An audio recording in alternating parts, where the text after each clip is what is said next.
Ultimate priority ni Bea Alonzo ang pagre-reserve ng kanyang lakas para sa magiging baby nila ni Vincent Co.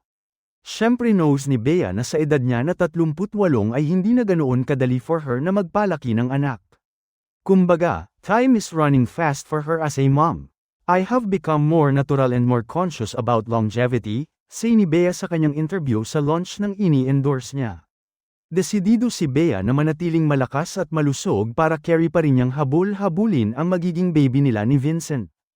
I have become more intentional and more conscious about longevity. Oh, gusto ko yung longevity. Oh, I don't feel old here, but come on, everyone's into longevity these days. Because as you said, I just got married, and naturally, of course, we are planning, sana hindi ito yung mag-headline, but of course, we're going to have to try to have kids in the future and, build a family. And when that day comes, of course, I'd love to be able to have the energy to run around with my kids, and to play with them and not just watch from the sidelines. So, kung before, I would resort to like the quick fixes or the latest beauty trend or fitness trend. Right now, I invest more in my future self.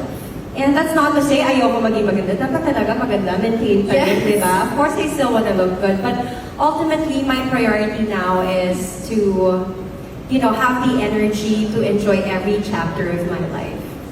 Incidentally, 1-month anniversary ni Bea at Vincent kahapon, Huwebes, August 13. Ang bilis daw lumipas ng panahon sabi ni Bea sa interview.